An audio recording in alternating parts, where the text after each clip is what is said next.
In this session, we will learn about the ACI contract and will also run its scenario using the script.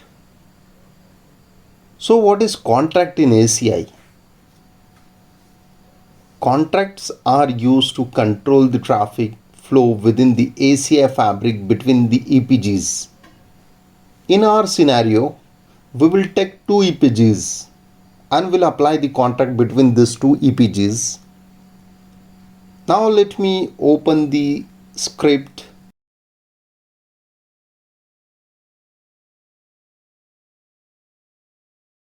So this is my script, and the first part of the script is import statement, and you are importing the ACI component from this library. So here I am importing session, credentials, tenant, application profile, EPG, VRF context, bridge domain, contract, and filter entry.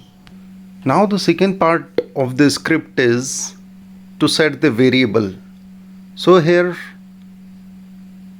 I'm taking the same ACI auto tenant. My application profile would be AP_ACI auto. Now here I'm creating two EPGs.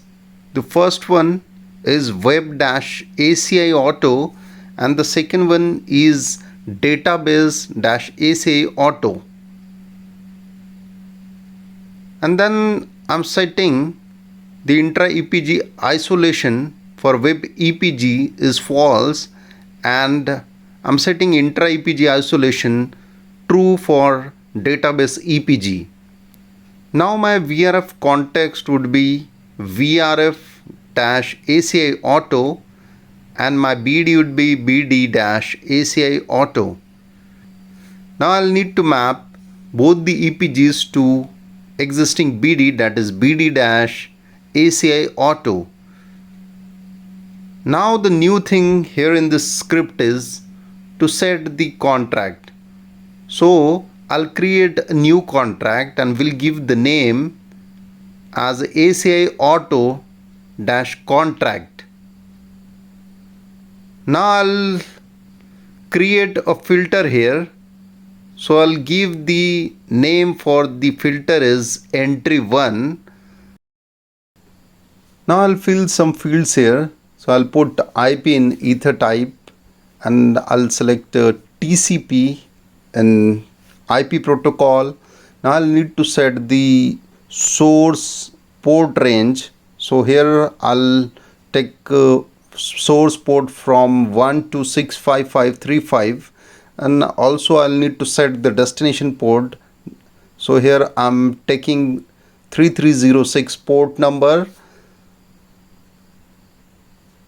and now I'll need to make one EPG as a provider and the other one as a consumer. So I'll need to define this in the script. So I'm making database EPG as a provider and I'll make web EPG as a consumer. So the next part of the script would be same.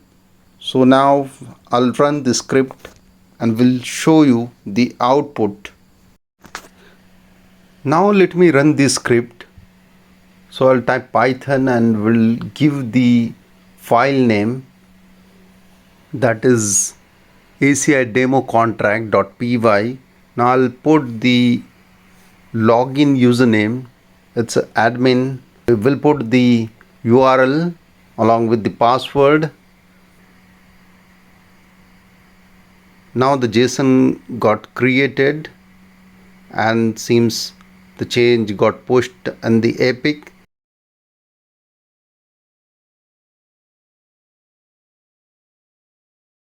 Now let me verify the configuration. I'll open the ACI auto tenant. So I'm in the ACI auto tenant and now I'll check for the contract. So you can see the ACI contract, ACI auto_contract is there. Now let me open it, the dashboard for this one, and you can see the consumer and the provider EPGs are there. I'll show you the topology. So now you can see my contract has been applied between the EPGs. Now let me open the policy, and under the policy we will get the subject name. It is ACI auto contract underscore subject, and now the filter is entry 1 dash filter. Now we will see the filters. Filter has been created and its name is entry 1 underscore filter. Under the filter, now you will see the fields which put in the script.